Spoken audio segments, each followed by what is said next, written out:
Hello and welcome to DOS Nostalgia. I'm Anatoly and I invite you to the wonderful world of MS-DOS gaming. Today's game is a little gem called Loom. Loom was an adventure game developed by LucasArts in 1990.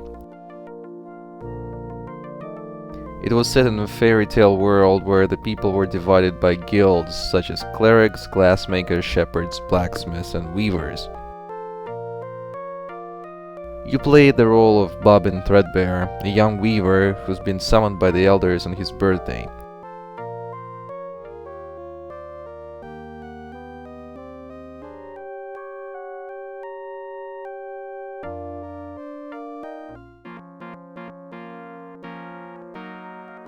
When Bobbin arrives, he finds out that elders hadn't called him at all. In fact, killing Bobbin is a #1 item on their to-do list.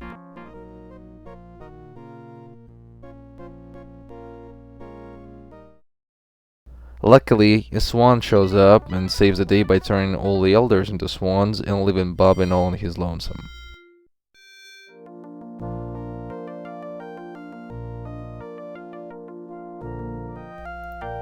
In accordance to the adventure game mechanics, you'll collect your first item, the Weaver's Distaff. But later on, your inventory will expand to the same Weaver's Distaff. Yes, in fact, it'll be the only item you'll pick up during the game, as the game's interface is somewhat different to what you have in your usual adventure game. The interface is a particular strike of genius. The distaff provides you with an octave of notes, and during the game you learn the different drafts consisting of 4 notes that you can play to affect some other objects in the environment. Those are drafts like open, empty, or color something green.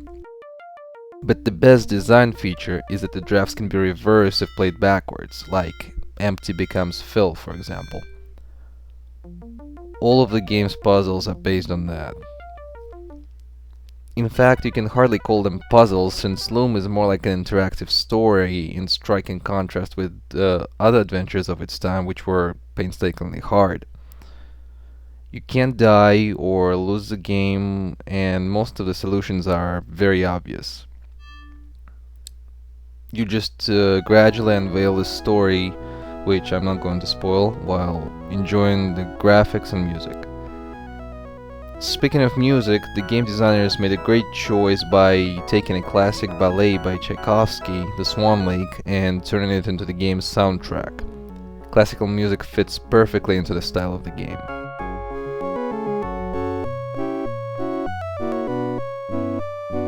The EGA graphics are also quite good. The environments look wonderful, and the animated characters have close-ups during the dialogue, and although their lips don't move, they display a great amount of emotion. The IBM PC platform saw 2 releases of this game. The original floppy version with EGA graphics and AdLib sound card music support could be patched to support Roland sound card for those lucky enough to own one at the time, and the patch also added the overture to the game.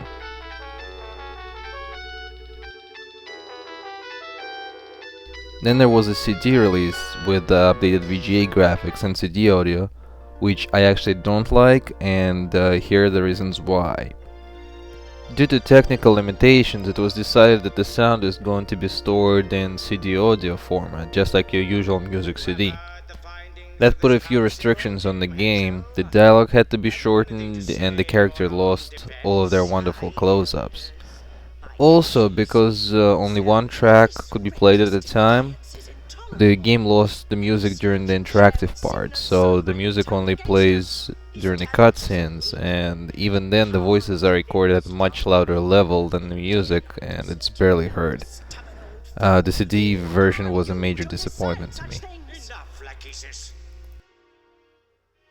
I have to say, I really like this game. I like the whole classical music with the musical gameplay thing. And it's unfortunate that it is not as well known as other LucasArts adventure games like Mankind, for example. It's extremely hard to come by nowadays, especially in its original floppy version that I prefer. But if you have a chance, give it a shot. And this is it for this episode of Das Nostalgia. See you next time, and thanks for watching.